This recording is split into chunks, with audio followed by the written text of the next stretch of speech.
Welcome to the Dynasty YT, this is your King Shay speaking. In this video, I want to talk about my analysis of the MW3 trailer that just came out yesterday about the survival mode. This is going to be part 1 of 2. Part 1 is actually going to be about the 5-second multiplayer clip that came out in the end. I want to talk about multiplayer first because I feel like it's going to be more important, more people want to know about multiplayer more than the survival mode. So here it is, my analysis of the MW3 trailer. Okay, first off we have player Bob on your screen. Looks like he's holding an ACR based off the railings that are top of the gun. In MW2, that's what the ACR had on the top. It's a little bit lighter, but yeah, it seems like it's an ACR, so the ACR is going to be back in this game. So let's talk about the HUD real quick. Right now, everything seems to be the same thing as Modern Warfare 2, except for where the bottom right, there seems to be another bar that's on the right hand side, and there's also the kill streaks are a little bit weird. I'll talk about that later in this video. So as we roll this clip, Bob pulls out a gun that's called the FMG9. Now I'm no expert in guns, but I looked it up and it says that is a submachine gun. Now he already has an assault rifle and he pulled out another submachine gun. Either he picked it up, or there's going to be a perk that allows you to have 2 primary weapons, or this gun is going to be classified as a machine pistol. Now, back in Modern Warfare 2, you were allowed to have machine pistols and shotguns and pistols and launchers as secondaries, and in Black Ops, you were only allowed to have pistols, launchers, and specials. So I'm guessing that this machine pistols are back in this game. So you're gonna have pretty much means you're gonna have overpowered secondaries. So roll this clip. Bam! Okay, a lot of things just happen in a matter of seconds. What you just saw, the enemy, we'll call him Joe. Joe triggered a claymore or bouncing Betty sort of thing, and he died from a huge explosion. But the thing is, he didn't die from what it looks like a claymore, because if you look at the bottom left, there's an icon in the kill feed, and it doesn't look like it's a claymore icon. It looks like an AC-130 icon. So obviously the AC-130 is back, but I'm not sure if it's going to be a kill streak that you go into, or is it just going to be an equipment. So if you look at the bottom right, there seems to be like this saucer, next to your stuns or flash grenades. It's going to be like in Modern Warfare 2 where you can't have frags and claymores at the same time. You're going to have either a frag or either a claymore. But in this case, this thing is like half. It's like it triggers, but in a giant explosion. So there's going to be disadvantages and advantages to this. The disadvantages, you can't put it anywhere in the map and then expect to get a kill. For example, claymores, you could put it outside or inside buildings, but this, I feel like you can't put it indoors, or else it's just gonna, hit the building and not gonna affect it. Now, the advantage is, it's gonna explode in a circular radius. Claymores, you had to put it in a certain position; it'll explode only when a person goes in front of it. But now it's gonna feel like this AC-130 claymore. It's going to have a huge explosion, so I feel like this is going to be really key for defending flags or capture points or maybe even bombs or something.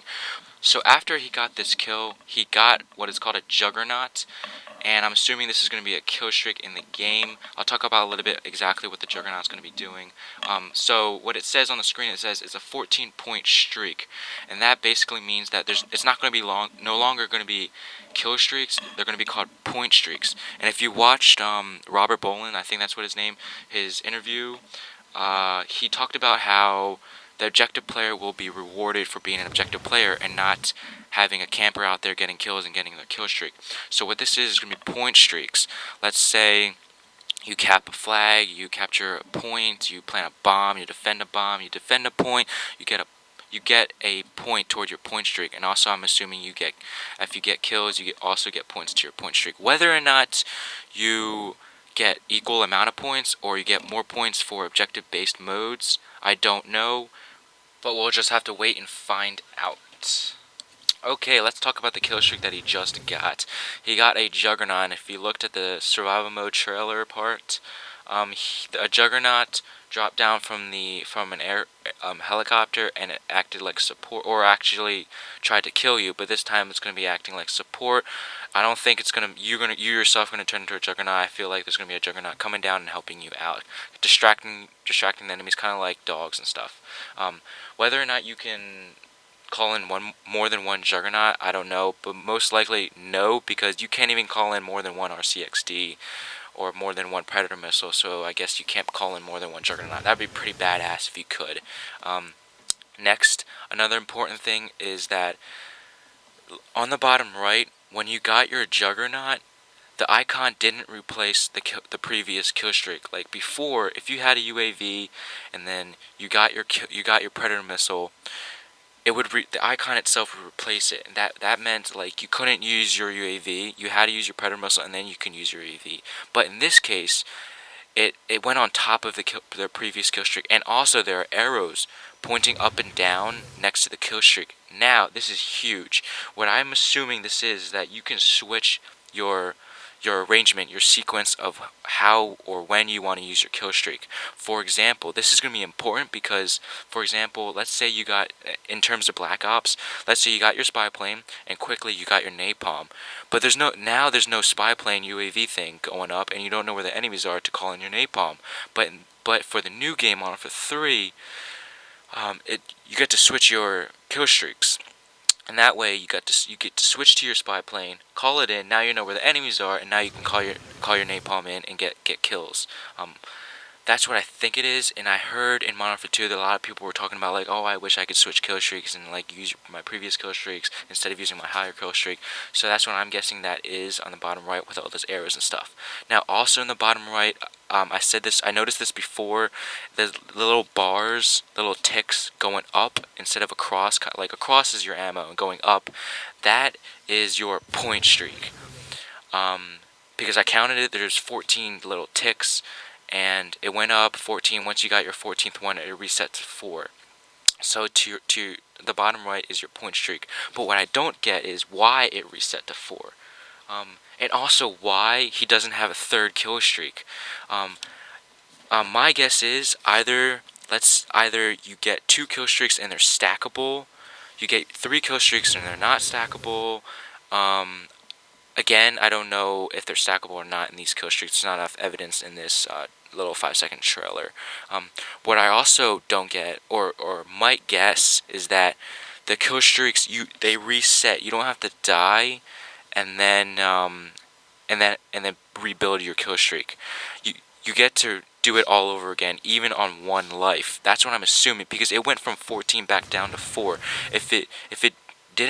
If your kill streaks didn't reset, then why would it, magically go to 4? So I'm assuming it'll reset, go to 4. You get to have Predator missile after 4 points again, and then you get to, and keep on going on 1 life, getting your kill streaks. And that'd be pretty cool. I don't know if that'll be like people would start camping from that, but I'm not sure. And also, I forgot to mention that obviously there's a Predator missile symbol there, so Predator missiles are back. Okay, that is the end of my MW3 analysis of the multiplayer part. Part 2 would be coming out soon about the survival mode.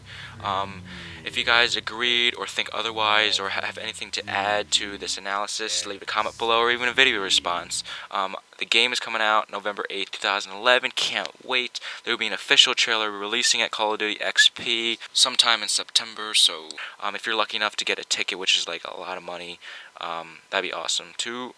If you guys are new to this channel, go ahead and check out my other channel or other videos. That'd be much appreciated. That'd be so awesome. And also, finally, leave it a thumbs up. Everything helps. Thank you guys for coming out to Dynasty, and I'll see you guys next time. Bye.